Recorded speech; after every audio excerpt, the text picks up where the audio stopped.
should be on theme, but wait, alright. Alright, wait. Oh. Okay. My audio works. I really want to play this game. I have it on my PlayStation, so I will play it sometime. And I'll probably make a video on it. But, yeah. Last time, for some reason, the stream was only a little bit. Like, not as long as it should have been. Let me just... Reading a book live. Oh, that was good. Oh, it was the dungeon stream. Yeah. Stream is live and going. So, might as well start right now. We are on chapter, like, something like 6 or 9. I have no idea which one. Crap. Wait, I need to do something.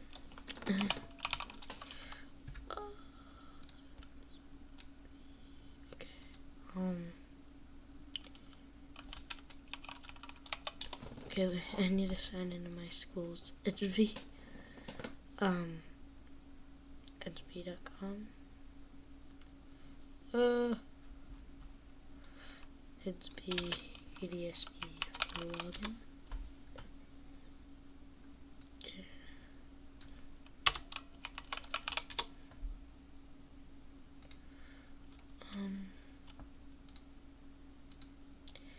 Here we are. Ooh, okay, login. Login. Okay, not working. I know I have it on. Wait, I have it on my phone. What am I doing? Alright, I will be right back. In a second, maybe. How it's helps parents. Login. Still doesn't work. Crap. St. Clair.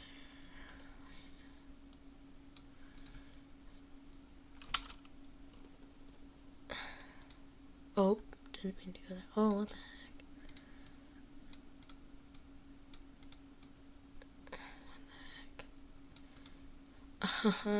This is so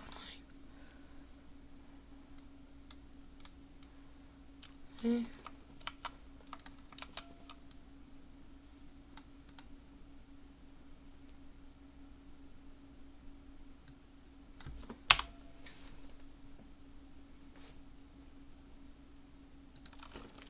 Yeah, I think I'm big man. I'm really not. Yeah, let me just grab my phone. I'll be right back.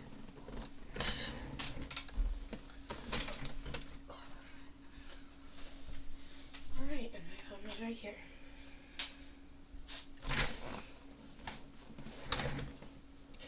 Wait, I think I'm gonna get. I think I know what I have to do. Let me do the guys.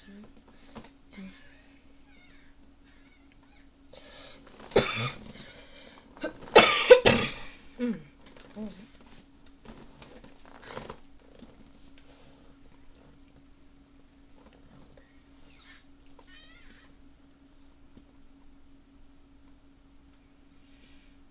Loading. It's 80.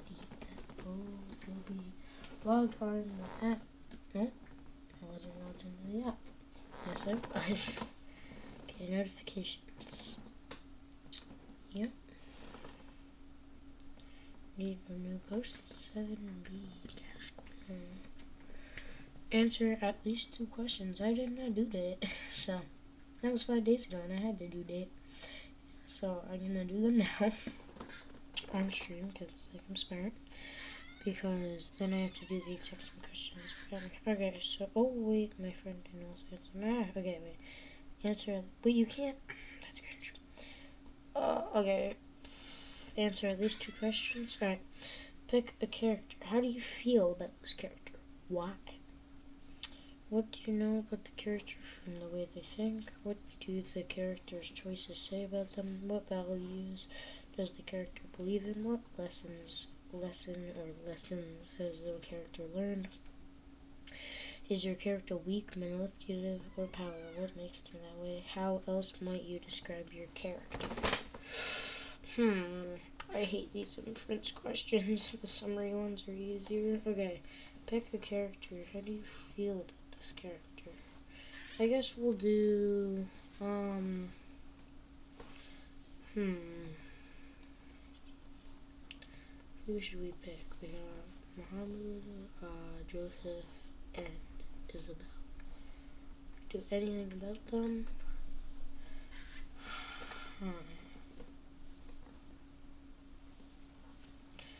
I guess I should do.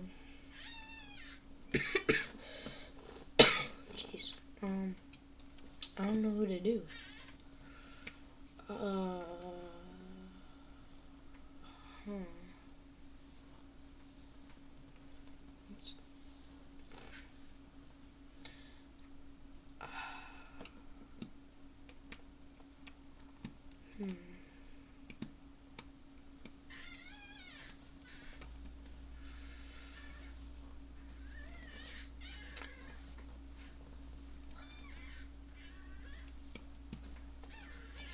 Favorite reply. I guess we'll do Joseph.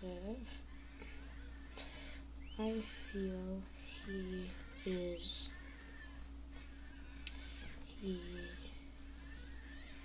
tries to be honest and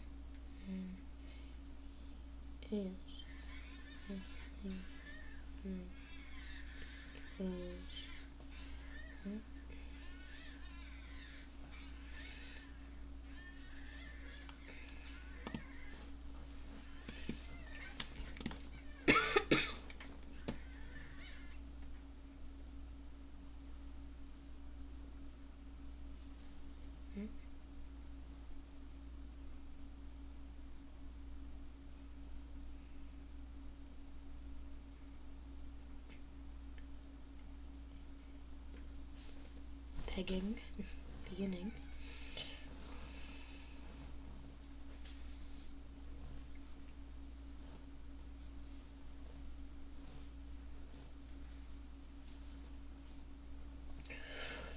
Alright, now I gotta do a second one, so I'll just post that one.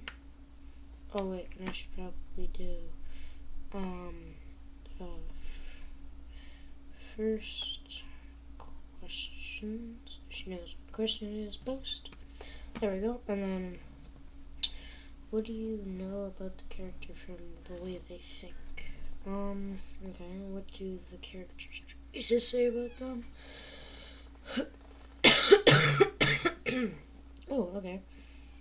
I can do, what do the choices, what do the characters' choices say about them? Okay, reply. Joseph's.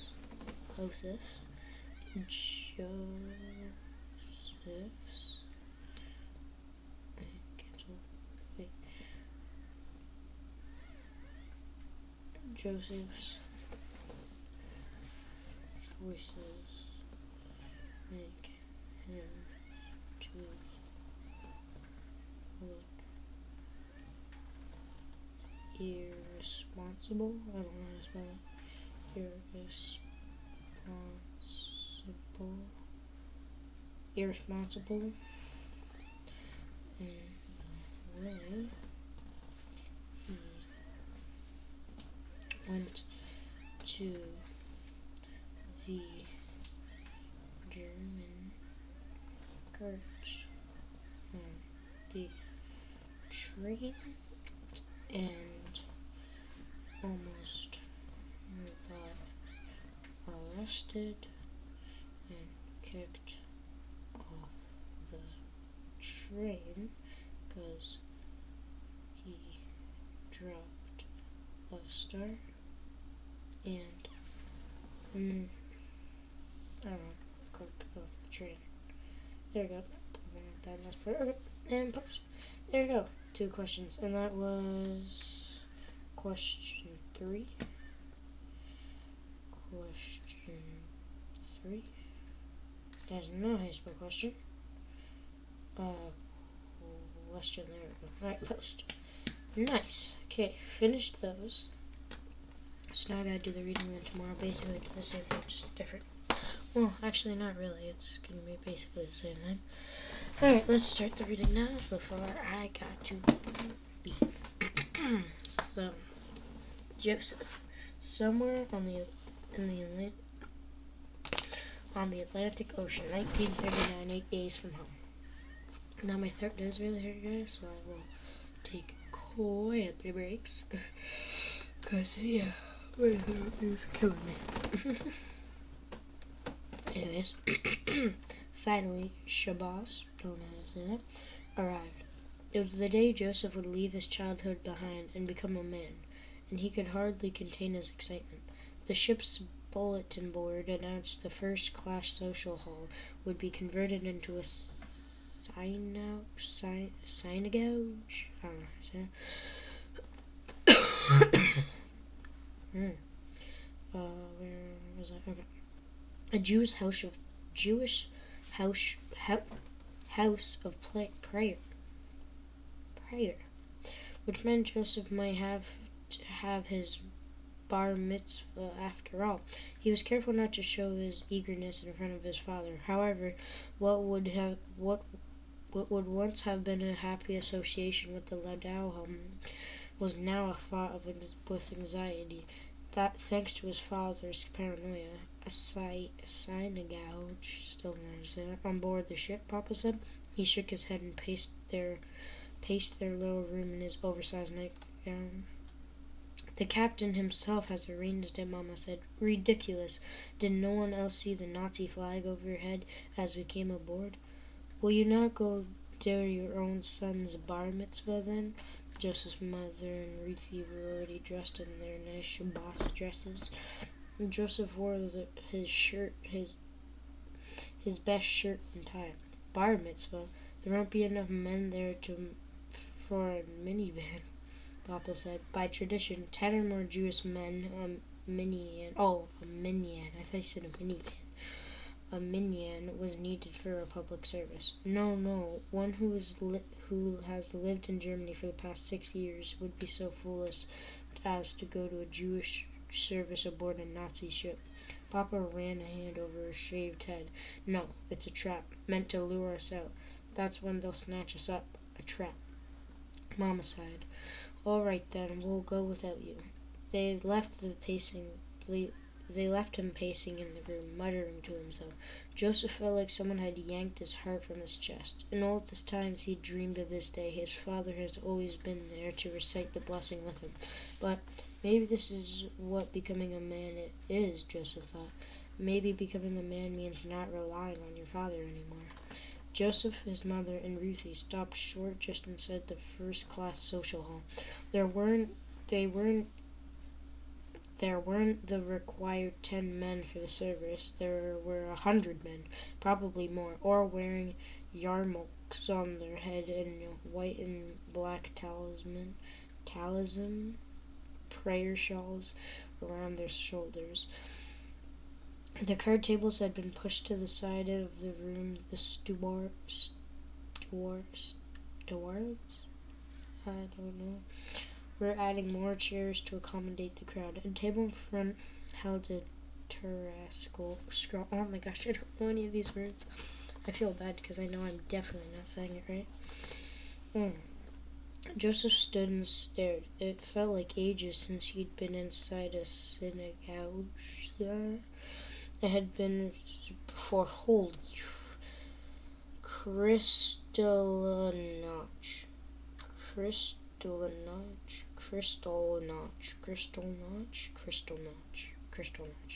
I think that's right.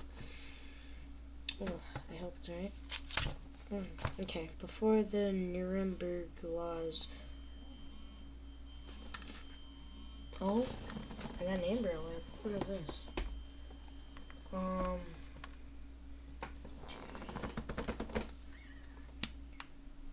it's in Toronto. Wait, Ontario. Wait. I'll read this out so that everyone else can hear this. Ontario Amber Alert. Victim Alicia Choi. Female, 2 years old. Suspects Logan Choi, male, 41 years old. Last seen Toronto. If seen, call 911. What happened? I guess kidnapped. That's annoying. Well, not annoying, but like, I don't know why they didn't say like what happened. Last seen Toronto, though, so I don't think I'll see any of them because we live like hours away. Okay, well, I wasn't expecting that. Alright. Where were we? Okay. Before the Nuremberg laws that had made Jews second-class citizens, before the boycotts and book burnings, before Jews were scared to gather together in public places, Joseph's parents had always taken him to the synagogue with them on Shabbos. Well, I can't say any words. Even when other parents left their children with their nannies. And it all came flooding back to him now, swaying and humming along with the prayers, craning his neck to see the Torah. Sorry, I didn't say that.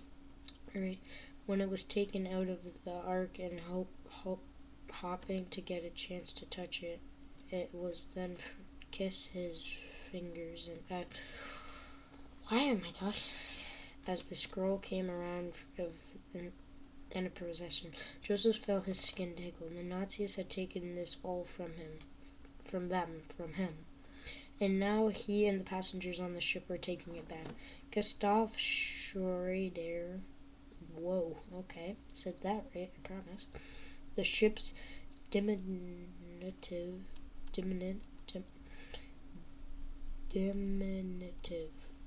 I can't say any of these words. A diminutive captain was there to greet them all at the door in the gallery above the room. A number of the off-duty crew had gathered to watch. Captain, asked the rabbi, asked a rabbi, one of the men who was leading the service. I wonder if we might take down the portrait of the Furbier. Given the circumstances, it seems inappropriate for such a sacred moment to celebrate the presence of Hitler. Joseph had seen paintings of the Nazi leader all over the ship, and the first-class social hall was no exception. A large portrait of Hitler hung in the middle of the room, watching all of them. Joseph's veins rang with ice. He hated that man. Hated him because of everything he'd done to the Jews, but mostly because of what Hitler had done to his father. Of course, Captain Schroed said. He quickly called over two of the stewards. I can't say any of this, jeez. And soon they had the portrait down and were taking it from the room. In the gallery above, Joseph saw one of the crewmen slam fist down on the railing and stormed off. Joseph's mother gave him a kiss on the cheek, and she and Ruthie went to sit in the section reserved for the woman. Joseph took a seat in the section with men. The Rebbe stood in front of the crowd and read from Horsey. I know I just said like 17 words wrong, but, yep. Then it was time for Joseph to recite the blessing he'd been practicing for weeks. There were butterflies in his stomach as he got up in front of such a large audience, and his voice broke as he stumbled the Hebrew words. But he did it. He found his mother in the crowd. Her eyes were wet with tears. "Today," Joseph said, "I am a man." There were many hands to shake and many congratulations after the ceremony, but it was all just a blur for Joseph. He felt like he had been walking in a dream. For as long as he could remember, he'd wanted this, to no longer be a child, but to be an adult. Joseph's mother and sister left to go back to visit his father in the cabin. Joseph walked the promenade deck by himself, a new man. Oh, still 3 pages in this one chapter. We still got 2 chapters to go. Renetta and Evelyn jumped out from behind the lifeboat and grabbed Renetta by the hand. Without their parents on the ship, they had skipped Sigouge to play. "Joseph, come stand guard for us," Renetta cried. Before he could protest, the girls dragged him into a woman's restroom. He was afraid they were going to pull him inside, but instead they deposited him by the door. Yell if you see someone coming, Renetta said breathlessly. We're going to latch all the stalls from inside and crawl under the door so no one can use the toilets. No, don't, Joseph tried to tell him, but they were already gone. He stood there awkwardly, not sure if he should stay or go. Soon the sisters ran back outside, hanging out each other with laughter. A young woman staggered past them, clutching her stomach and looking green. Renetta and Evelyn got quiet, and Joseph could hear the woman desperately rattling the stall doors looking for a toilet. The woman lurched out of the bathroom, looking even more green and desperate, and wobbled away. Renetta and Evelyn burst into laughter. Joseph raised himself up and said, "This isn't funny. Go in there and lock the doors this minute." "Just because you hide your bar mitzvah doesn't mean you're an adult," Renetta told him, and Evelyn stuck her tongue out at him. "Come on, Evie, let's do the bathrooms. That bathroom's on A deck." The girls tore away, and Joseph helped. They were right. A bar mitzvah alone didn't make him an adult. Being responsible did. He walked along the promenade looking for a steward he could tell them about the bathroom stalls. He saw two stewards who had stopped to look overside the sea and come up behind him. "Must be doing 16 knots easy," said one of the stewards. "Captain's got engines maxed out." "Has too," the other said. "Them other two ships is smaller and faster. They get to Cuba first and unload their passengers, and who knows, Cuba might decide she's full up with Jews and we get there and turn us away." Joseph looked out to sea. There was another ship on the horizon as far as he could see. What other ships were they talking about? More ships full of refugees? And why did it matter which one got there first? Hadn't everyone on board already applied and paid for visas?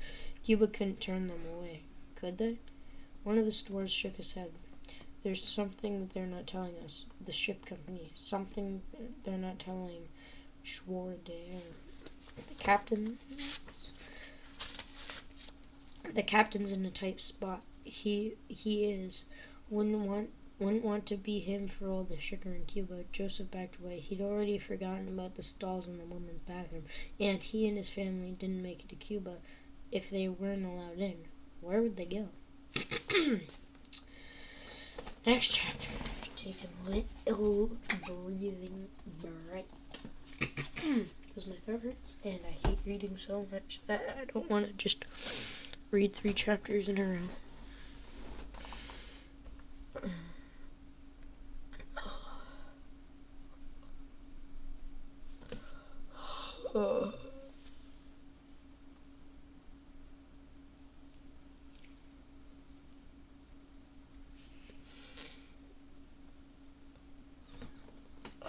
Jeez.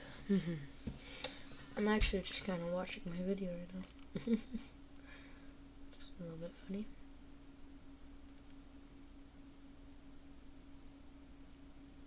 Playtime's over. Farewell. Nice. Dodged.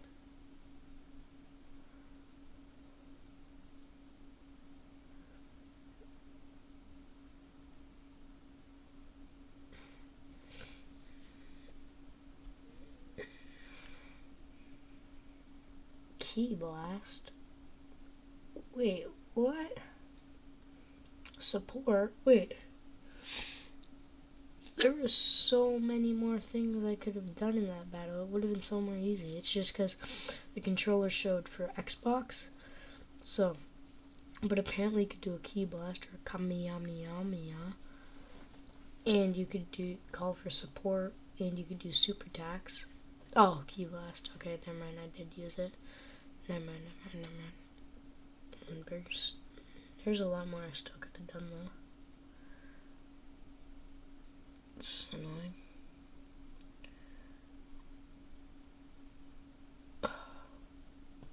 I just realized how much this is basically just like Naruto Ultimate Ninja Storm but Dragon Ball. Because like I've been playing it a bit more. Like I'm now on the 3rd game out of 4. Or 5 now if you count the Boruto game.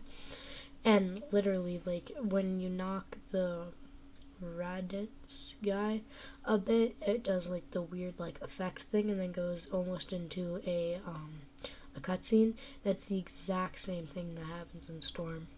like exact same thing. It's really cool. So, yeah. Oh my.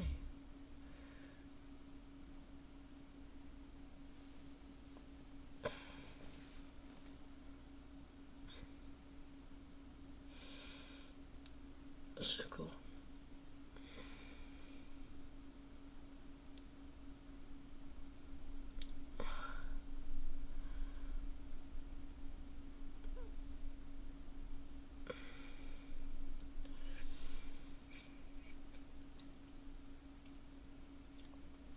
Oh.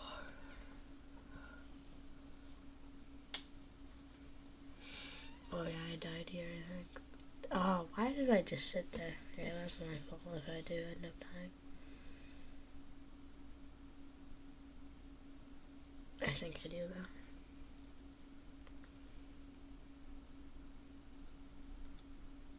though. Yeah, I definitely died here. Alright, I don't know why I'm just watching this. But, yeah.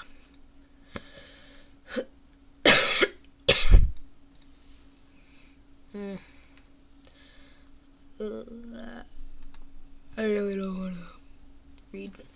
So, I'm just kind of, yeah. I may have to go in for a second, which I know is probably annoying, but,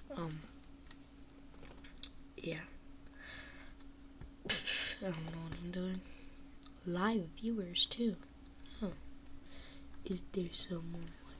The stream's current bit rate is lower than recommended. We recommend that you use a stream bit rate of more.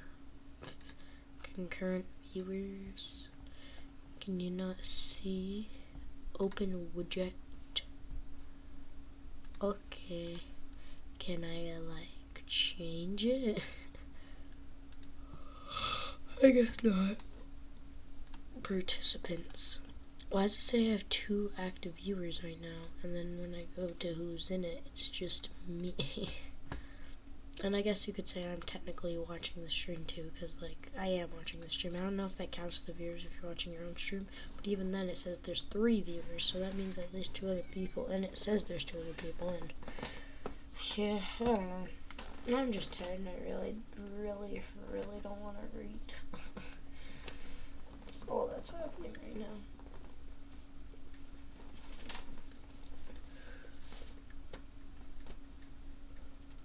Alright, well, we should probably get to reading. Sadly. Alright. Isabel. The Straits of Florida, somewhere north of Cuba. 1994. One day from home. Senor Castillo was in charge of the boat. No one had voted or named him captain, but he had built the boat after all, and he was the one at the rudder steering it, so that put him in charge. He didn't look happy about it, though. He kept frowning at the motor and the rudder like there was something wrong, but besides a quick job of stuffing a sock into a bullet hole, everything was good. The lights of Havana had faded to a speck on the horizon behind them, and they had all left the other boats behind them. Aunt Isabel clung to the wooden bench she sat on, squeezed in between Havana and her grandfather. The boat was barely big enough for 7 people, and with Luis and his girlfriend, they were practically sitting on top of each other. I think it's time we met the other person on board with us, Isabel's grandfather said. Isabel thought he meant Luis's girlfriend, but instead he pushed some sacks of food and jugs of water out of the way and pointed at the bottom of the boat. Staring back up at us was a huge face of Fidel Castro. Luis's girlfriend gasped and suddenly exploded with laughter.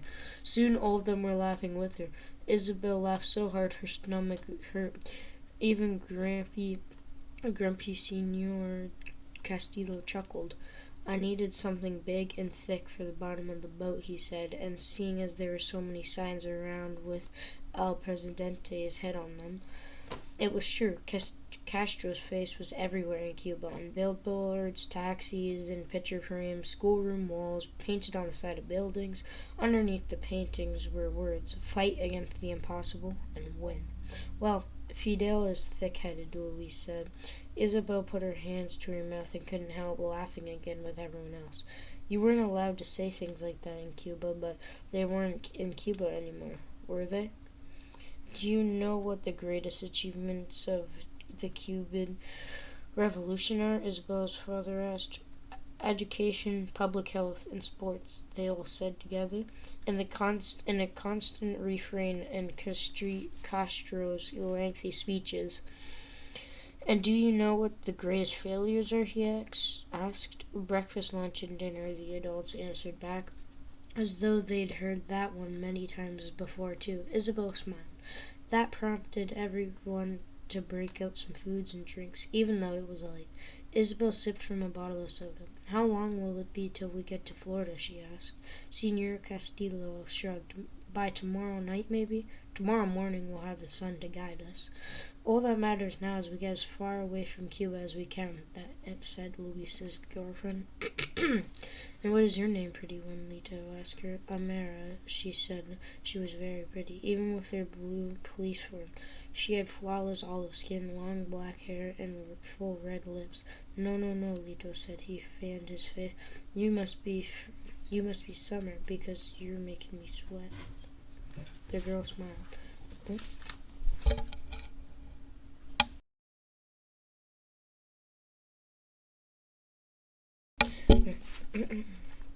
The girl smiled, but Isabel's mother slapped Lito on the leg. Poppy, stop it. You're old enough to be her grandfather. Lito just took that as a challenge. He put his hands over his heart. I wish I was your favorite song, he told Amara, so I could be on your lips forever. If you were eyes the sea, I would drown in them. Lito was giving her pyropause, the flirtatious compliments Cuban men said to women on the streets. Not everyone did it anymore, but to Lito it was like an art form. Amara laughed and Louis smiled. 1, 2, 3, 4 more, and then we got another chapter. Oh gosh. Maybe we shouldn't talk about drowning, Poppy said, clutching to the side of the boat as they chopped in the wave. What do you think the States will be like? Isabel and Mothers asked everyone. Isabel had to stop and think about that. What would the States be like? She hadn't had much time to even imagine it. Shelves full of food at a store, Senor Castillo said. Being able to travel anywhere we want, anytime we want, said Amara. I said, I want to be able to choose who I vote for, Louise said. I want to play baseball for the New York Yankees, Yvonne said. I want to go to college first, I want you to go to college first, his mother told him. I want to watch American television, Yvonne said. The Simpsons. I'm going to open my own law office, Senora Castillo said. Isabel listened as everyone listed more things they were looking forward to in the States. Clothes, food, sports, movies, travel, school, opportunity. It all sounded so wonderful, but when it came down to it, all Isabel really wanted was a place where her and her family could be together and happy. What do you think El Norte will be like, Poppy? Isabel asked. Her father looked surprised at that question. No more ministry of telling people what to think or else. He said, no more getting thrown in jail for disagreeing with the government. But what do you want to do when we get there? Senor Castillo said. He hesitated while everyone stared at him, his eyes searching Castro's face on the bottom of the boat as though there were answers hidden there. Be free, Poppy finally said. Let's have a song, Lito said. Champella, play us a song on the trumpet. Isabel's chest tightened. She told her parents what she'd done, but not Lito. She knew he never would have let her do it. I traded my trumpet, she confessed, for the gasoline. Her grandfather was shocked. But that trumpet was everything to you. No, not everything, Isabel thought. It wasn't my mother, my father, and you, Lito. I'll get another one in the States, she said. Lito shook his head. Here, let's have a song anyway. He began singing a salsa song and tapping on the wait, he began singing a salsa song. Oh yeah, that is what. And tapping up the rhythm on the sides of the metal boat. Soon, the whole boat was singing, and Lito stand held a hand to Amara and inviting her to dance. Poppy, sit down. You'll fall off the boat, Isabella's mother told him. I can't fall off the boat because I've already fallen for the princess at sea, he said. Amara laughed and took his hand, and the two of them danced as best they could while swaying in a boat to Miami. Miami started counting Clave. Oh, Miami. Miami started counting Clave by clapping, and Isabel frowned, trying to follow the beat. Still can't hear it, Chapella? Lito asked. Isabel closed her eyes and focused. She could almost hear it. Almost. And then the motor spluttered and died. And the music stopped. End of chapter. Oh, Mofo's reading. Like, what the hell? Yup, I am. That's only because, like, I have to. It's not just because for no content. It's because, like, for homework. So, yeah. I do have to read for homework. I've been doing it every single week. I did it last week, the week before that, the week before that. Never mind, the week before that I didn't do it because I hadn't started doing it. But yeah, I am reading a book.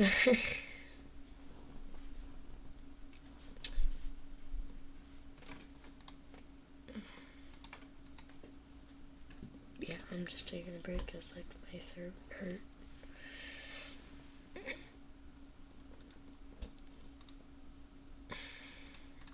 There we go. Message pinned. Participants: Zadie Can with 2 N's, Marzaro. Sorry, I don't know how to say her name at all. Last name. Sorry. Sorry, bro.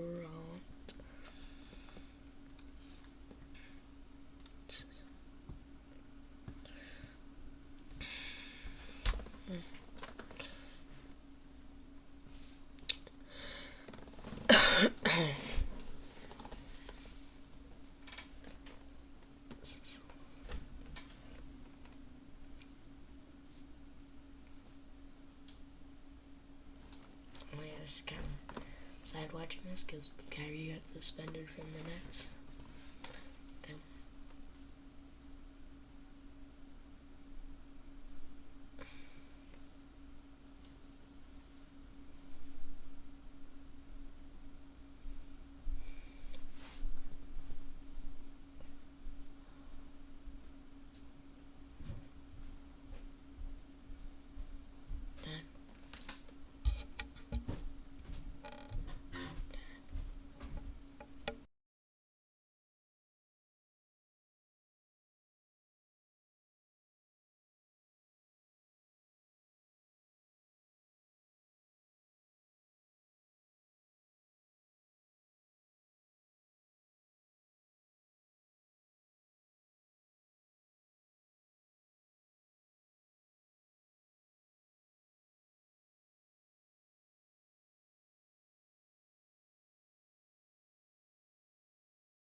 I think I'm gonna actually go get a snack. I'll be right back.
Alright.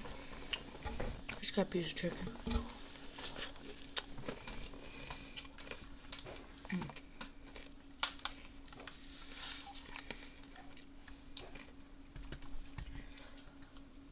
What? What? What is happening? Yeah.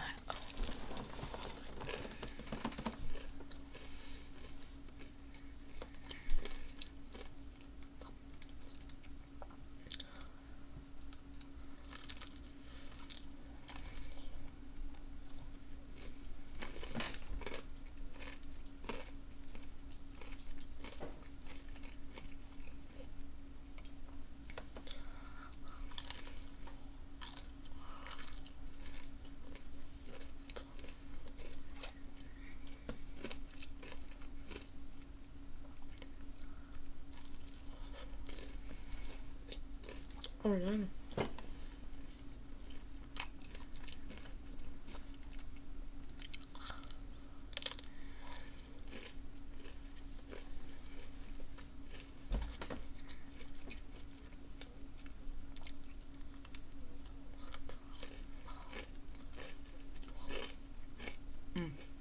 Is it good?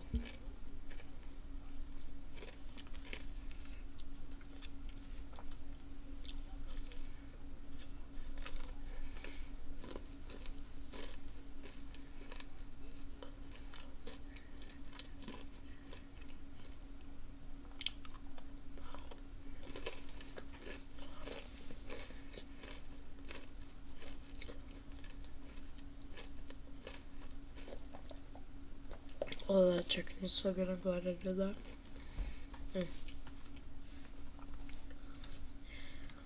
I don't know why. I don't know what I'm doing. I just. Alright. Then. Huh? Ah. Didn't mean to do that. It's just, make you guys watch the exact same. You're welcome. Alright. Here we are. Alright. Gonna read the last chapter because I only got 18 minutes. Alright, how's this? Mahmud. Kilis, Turkey, 2015. 2 days from home. Muhammad could hear music beyond the fence. It was hard to see for all people. He stood in a long line with his family, waiting on the border to gain admission.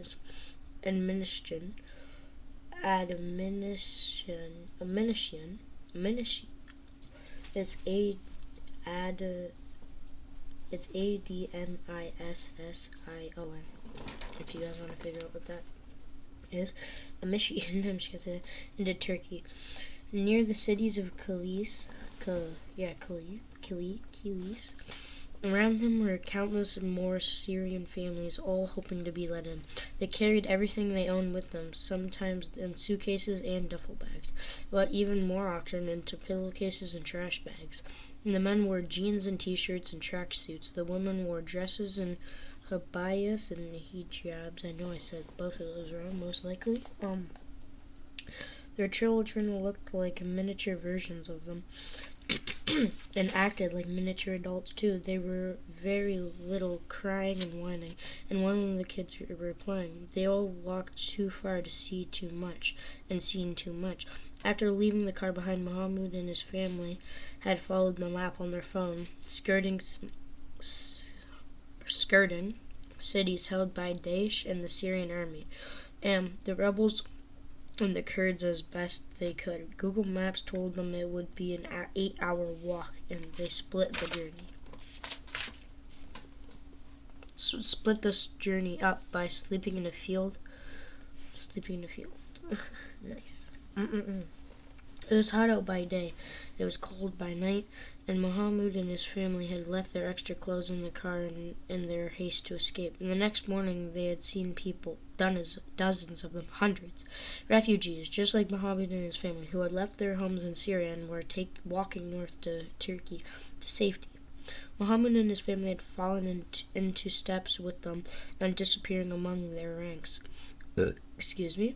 Invisible, just as Muhammad liked it. Together, like the shambling throng of refugees was ignored by the American drones and the rebel rocket launchers and the Syrian army tanks and Russian jets. Muhammad heard explosions and saw smoke clouds, but no one cared about a few hundred Syrian people leaving the battlefield. And now they were in line with him. All of those hundreds of people, and thousands more to come. And they weren't invisible anymore. Turkish guards in light green camel gear with automatic weapons and white surgical masks over their faces walk up and down the line, staring at each of them in turn. Muhammad felt like he was in trouble. He wanted to look away, but he was worried the guards might think he was hiding something, but if he looked right at them, they would notice. Maybe pull him and his family out of line. Muhammad stared straight ahead at his father's back. Instead, his father's shirt was stained in the armpits. Oh, only 3 pages already. That's fast. Muhammad looked around. There was a main street in the camp, a wide lane where refugees had set up little shops selling phone cards and camp stoves, clothes and things people had brought with them, but no longer wanted or needed. It was like a giant rummage sale, and it seemed like everyone in the camp was there. The path was crammed full of Syrians, all strolling along like they had nothing else to do and nowhere else to go. "All right," Muhammad's father said. "A man in the group where we walked with gave me a name of a smuggler who can get us to from Turkey to Greece." "A smuggler?" Mom asked. Muhammad didn't like the sound of that. Either to him, smuggler meant illegal, and illegal meant dangerous. Dad waved their fears away. "It's fine. This is what they do. They get people into the EU." The EU, Muhammad knew, was the European Union. He also knew they were much more strict about letting people in than Turkey was. Once you're in one of the EU countries, though, like Greece or Hungary or Germany, you could apply for asylum and be granted official refugee status. Getting there was the hard part. "I've been talking to him on WhatsApp," Dad continued, holding up his phone. "It will be expensive, but we can pay, and we'll have to get to Izmir on the Turkish coast, assuming we stop to sleep every night. That's a 19-day walk, or it's about a 12-hour car ride, non-stop. I'll see if I can find us a bus." Muhammad and his mother, sister, and brother walked the shopping street. People called out to one of the other in Arabic, and music from radios and TVs filled the air. Other children darted from in and out amongst the adults, laughing and chasing each other into the alleys and tents off the main drag. Muhammad caught himself smiling. After Aleppo, the near constant gunfire and explosions, punctuated by the oppressive quiet of an entire city trying their hardest not to draw attention to themselves, this place felt alive, even if it was dusty and cramped. Muhammad saw a cardboard box of used toys at one of the shops and knelt to dig in while his mother and his brother had walked on. He sniffed through it, hoping, yes, a Teenage Mutant Ninja Turtle. It was the one with the red bandana, so Raphael. The box didn't have any other Ninja Turtles in it, but, well, he would be excited to get it. Muhammad hoped so. At least Muhammad didn't seem to get excited much these days. Muhammad paid 10 Syrian pounds for it, about 5 cents in American money. A car honked behind Muhammad, and he turned like everyone else, and it was an old blue Opel taxi, traveling so slowly Muhammad could walk faster. It was the car Muhammad had seen in the camp, and and the crowd parted for it as it drew closer. A Syrian pop song blared from the radio, and young men and women danced and laughed. One more page, and then that was 3 chapters. Alongside the taxi as it passed, Muhammad saw a young couple sitting in the back. The woman dressed in a white satin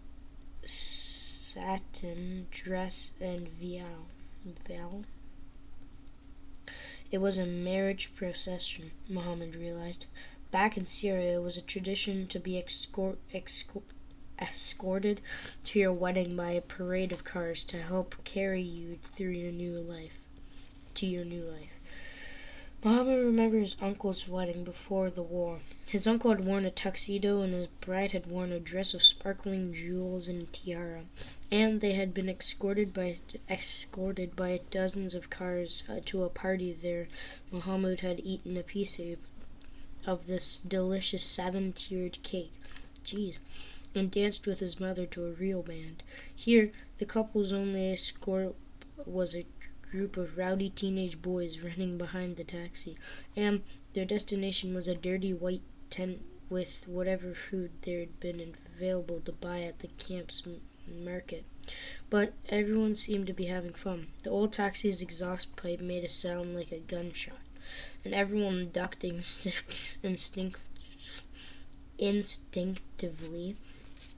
The spell of happiness and safety was momentarily broken, but by the unforgettable memories and chaos they had just escaped. Muhammad's heart was still racing when someone put a hand on his shoulder and he jumped. It was his dad. "Muhammad, where's your father?" "Where are Waleed and Hannah?" his father asked.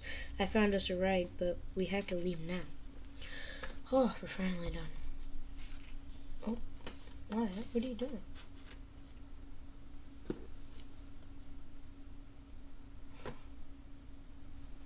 Alright. So it was just weird because my dog never does this. He was just laying down looking just straight without moving. Alright. My throat hurts. I'm tired. And I just finished 3 chapters. So, yeah.